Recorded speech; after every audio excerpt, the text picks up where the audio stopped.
What up, what up, what up, what up? It's me, L Teddy 27. What's good? It's night right about the hood. Oh, dear God. I'm already eating and drinking. Look a damn mess. Just a damn mess. No means no. And yes means no. What up, what up, what up, what up? What's good, y'all? What's up, what's up, what's up, people? What's up? It's me, L Teddy 27, and I am back for yet another review. This, ladies and gentlemen, will be our review for Real Life Philanthropy. It is season 2. It is episode 4. It is entitled, as I try and get my glasses adjusted, Bryson's Game Night of Uncertainty. Listen, we gotta do this the right way because a lot of fuck shit and fuckery is afoot. So we're gonna don not one, not two, but let's do 3 masks today because y'all girls got a lot going on. And I just can't. I just can't. Oh, dear God. Oh, wait, let me adjust because we need the right amount of protection to protect us from all levels of fuckery and fucktitude that's going on in this goddamn episode. Alright, so we start off at Malik's lemon squeeze. The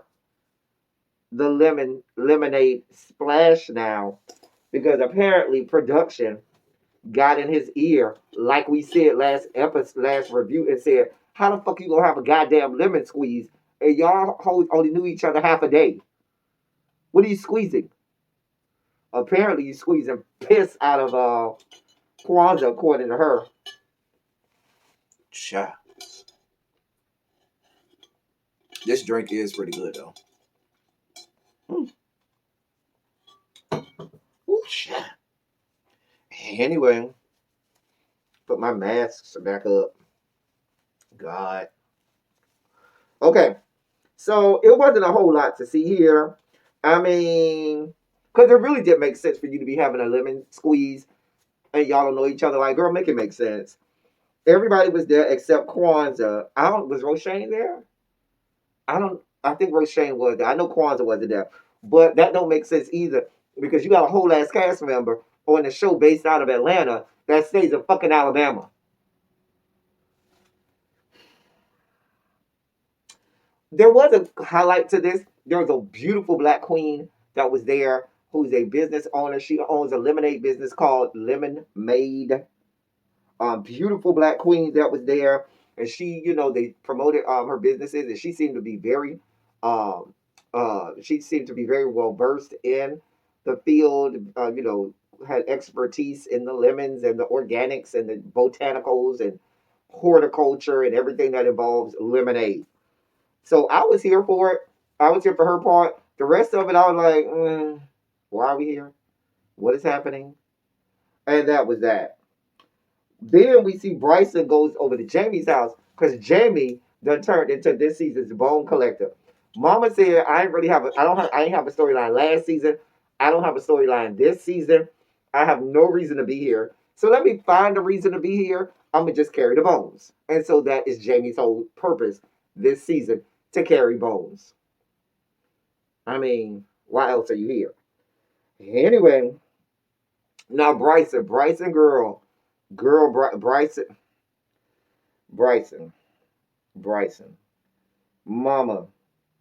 Mama, if you wear that goddamn blue dashiki one more time, if I see you in this motherfucking blue dashiki one more time, I swear to God. Like, girl. But, girl, let her tell it. She's the Don, the Da, and the Da. Girl, Make it make sense, but you got 2 outfits and a set of veneers on your teeth. Don't those kind of look like veneers? I ain't mad at it, though. Get it how you live. If you got to get you some veneers, girl, go ahead and get you some veneers, honey. Let me go buy me some veneers or whatever. Because mama got something on her teeth and in her mouth. Anyway, looks to be veneers. Y'all let me know if I'm wrong. Girl, the way her mouth be sitting or whatever. Anyway, Jamie tells Bryson that Roshane and Malik was town by him and asked if he had a drinking problem. They were trying to find out whether or not Miss Bryson got a drinking problem. Now, I ain't going to say Mama got a drinking problem. I'll just say she likes to drink. That don't necessarily mean she got a drinking problem, but Mama do be drinking a lot. She might just like to drink. Ain't nothing wrong with it. Hell, I like to drink. But Mama, keep it together when you get drunk. We'll talk about that later in this review. That was that. She seemed to be up in arms because Mama gets real concerned. Anybody at the mention of her name at any given point, she'd be real up in arms. They have a whole lot to say. And I'd be like, girl, doll, girl. Get your goddamn life. You're not that serious. We ain't think about you that hard, honey. But I guess. Next we see Ty Valentino has a performance at the atrium. Mama looked like she was serving the girl, like she did a really good job. Bryson came to support Ty Valentino, and he said that Ty Valentino did a great job. He met Bryson met Ty's mom, who seems like a real cool lady. You know, it was real cute. I love to see when the cast members are in their element and performing and doing what they do. That seemed really good. I like that part of it. Speaking of cast members in their element, the next scene we had was they were having this like planning meeting with the cast as they were trying to plan some philanthropic event or something that they wanted to do for the season.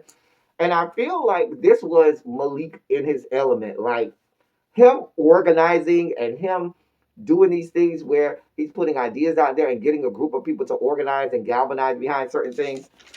I liked him in this role. He seemed comfortable here. Not now. I'll admit he wasn't working with the best cast of characters. I mean, he was working with a bunch of naysayers and a bunch of people who really wanted no parts of doing anything philanthropic. They want no parts of the philanthropy part of it. All they want to do is fuss, fight, aga, and fight. I'm just saying. But, you know, he did the best he could with, you know, with what he had to work with, dear God above. But like I said, I feel like this was Malik in his element. I like seeing him like this. Like he should be doing this more often. So, but the rest of the guys, they were like all over the place. They couldn't figure it out what they wanted to do, how they wanted to do it, who they wanted to go for. They talked a lot about the young man. I think his name was Tyler, who we watched the video that went viral of the situation with his family where I think they cut the word gay in his head or something like that because they felt like he was being gay or acting gay or found out he was. It was a little boy too, but they had the word gay cut in his head. It was a whole mess. And in Atlanta, and then the young man ended up getting removed from the household or whatever. But it was a tragic situation. So that was that. But like I said, I like seeing Ty Valentino in his element performing. I like seeing Malik in this element, organizing and galvanizing people behind this. He just wasn't working with the right group of people. Given the right group of people that were there for the right reasons, the right intentions, and were there for a purpose, he probably would have done a lot better. All right, so before we get, I need a drink. Hold on, cause I can't. Nope, can't even touch this last scene without a drink. Nope.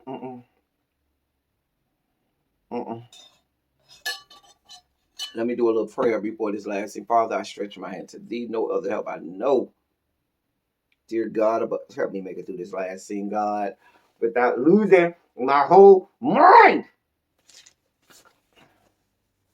In the matchless name of your son, dear God. So we get to Bryce's game night. Fecal matter and urine. Yes, you heard me. Fecal fucking matter and urine. That's what the fuck we got to deal with. Let me say it again for the people in the back. Fucking fecal matter and urine. That sums up the whole fucking game night. They played this game or whatever. Something about your last sexual encounter. How would you rate it? They asked Kwanzaa. She said I would rate it a 2 out of 10. At that point, Bryson goes on this whole tirade in his confessional, basically saying that Kwanzaa is a fucking prostitute working a beat, and that Kwanzaa is prostituting her body in order to get sexual encounters, alluding to the fact that that's the only way she can get men's is. Really, Bryson? That's what you're doing? You, Bryson, are making... Have you seen yourself in the mirror, Bryson? I mean, your body ain't the best looking body out there. I mean, you look like a collection of body parts with some veneers on your teeth. Girl, don't think we don't see no veneers on it. I ain't mad at the veneers now, honey. Baby, maybe I need to go get me some veneers. But girl, you are a collection of body parts and veneers. Have you seen the way your body was thrown together? But you over here talking about Kwanzaa, having to pay for it. Baby, maybe you need to pay. Girl, don't do it, El Teddy. Don't do it. Back away. Back away, El Teddy. Nope. Don't do it. But girl, you over here trying to read the kids, trying to allude to Kwanzaa, being a prostitute.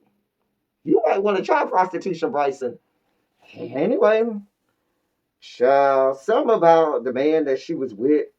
He was older and maybe he either couldn't get it up or nutted too quick or something. Anyway, she said it was 2 out of 10.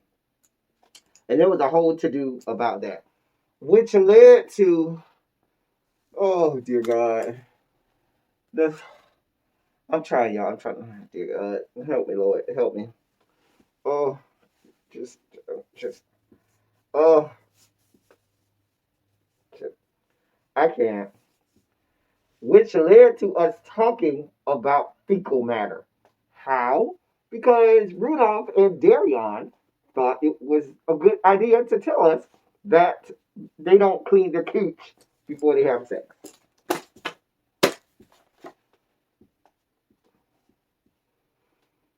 What do y'all want me to do with that? Like, is this a new thing? Is this what y'all do, Generation Z? Is this what you do when you're born in the 90s? You just walk around with a dirty snatch, with a dirty cooch, painting all over the place. I get that you people are artsy and into the arts, but y'all painting all over the, like, is this a Generation Z thing? Y'all let me know. Because in my generation, you clean your cooch. But you whores around here painting masterpieces. My generation, we cleaned our cooch. Y'all around here with dirty snatches and dirty cooches. Fecal matter just every fucking where. What the fuck? Is this what we're doing? And they were arguing the point as if they were justified. Like, y'all can't even take a Pure for Men pill or two, mix in a Pure for Men pill or two, or something.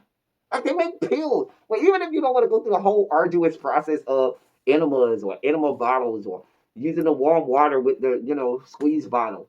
Even if you don't want to go through that, they make pills that help that out. You can't even do that. You're a raggedy bitch. You can't even take a... That's the problem with you Generation Zers. You some lazy, nasty, dirty, raggedy ass bitches. We just learned that the Generation Z white people don't bathe but once every 2 or 3 months. Now we learning that the Generation Z born in the 90s ass black gay men don't clean their cooches. What in the fecal matter is going on here? That's some that. Yo, it's too much. It's too much. It's too much. A bitch just can't. Mm-mm. Mm-mm. Mm-mm. I mean, if y'all need help, I got a couple bottles of Pure for Men laying around somewhere. I'll give you a bottle, okay? Girl. Get your life in order. Then, Devonte, I got a razor blade somewhere, some katana blades to cut you with, Devonte, because you ain't slick. I saw you, I saw you rolling up on my Boo Malik, okay? I saw you when they started to do the little pole dances and dancing on the pole. Devonte seized the opportunity and went face down, ass up. That's the way we like to fuck. And tooted his ass up on Malik's peen because he wanted to see how big the third leg was. He wanted to know if it was really as big as advertised. And baby, I swore I heard, Pop Lock and Drop It come on and say, toot that thing up, mommy, make it roll. Because that's what Devonte was doing. Girl, I see you. Girl, don't make me cut you out. Malik's peen. Hey, Malik. Hey, Malik. Hey. Hit me in the DMs. But I see what you was doing, Devonte. You ain't fooling nobody. You ain't fooling no damn body. Child. That's one of them Broward County whores. You can't trust them whores from Broward County. They ain't, If a bitch from Broward or Palm Beach County, don't trust them. Broward County or Palm Beach County, don't trust those whores. Dade County, yes, because we're from Miami. The rest of them whores, they're from South Florida. We are from Miami. They're from South Florida. You don't trust them whores. Anyway, I mean, hell, doesn't Donald Trump live in Palm Beach County? And you want me to trust something coming out of there? I'm just saying. Moving on. Then we get to urine and Bryson's wet spot. So Kwanzaa says, hey, Bryson, hey, boo, you got a little wet spot right there. You might want to go take care of that. Bryson then got all of his feelings and came out and told the world that when he get drunk, he pees on himself because he admitted to peeing on himself. Nobody said it was piss. Nobody said it was urine. Nobody said you peed on yourself, which means that you had to offer up that information. And in order for Kwanzaa to see it, it had to be a considerable amount. Like, it wasn't just a little bit, like from leakage from when you pee.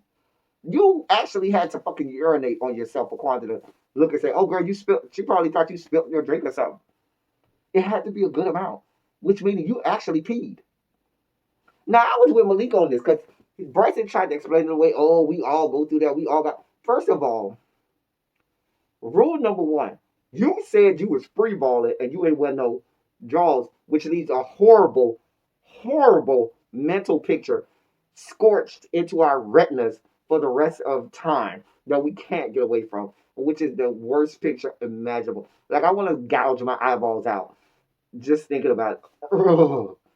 Anyway, but I was with Malik. Well, for rule number one, if you're going to go free balling, you're supposed to be extra careful about shaking or wiping or whatever because you know you don't have any underwear to soak up any leakage or whatever. That's rule number one. Secondly, I was with Malik on this. Rule number two, when you go to the bathroom, isn't it like I always go to the stall because I want to be able to grab me a little bit of toilet paper and, dab, so you'll, just in case extra that's coming out, you don't have no leakage and no wet, just to keep it, make sure you ain't got nothing coming out. You know what I'm saying? No extra urine that didn't make it during the regular stream, so you dab a little bit with the paper towel, toilet paper, I should say, just to make sure. You don't do that? But that makes sense because we're on the show with people who don't clean their cooch. So we got people who don't clean their cooch. We got people who peeing all over themselves when they fucking get drunk. The whole fucking man. Can I get a whole fucking warning label? Production. If we have to endure fecal matter and urine again, before the episode aired, at the very first screen should be a warning. Warning. This episode includes fecal matter and urine. Be forewarned. A mess. I don't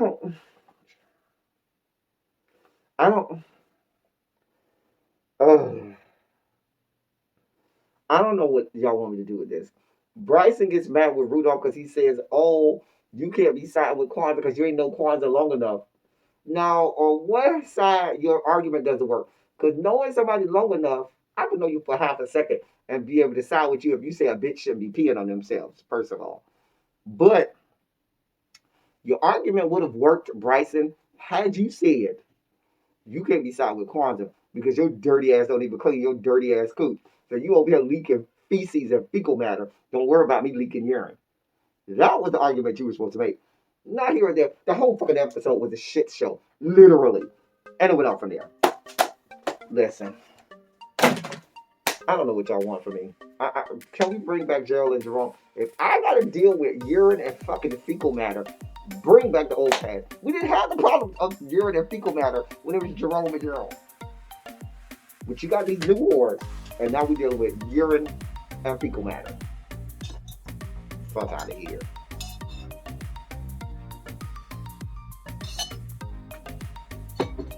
I can't.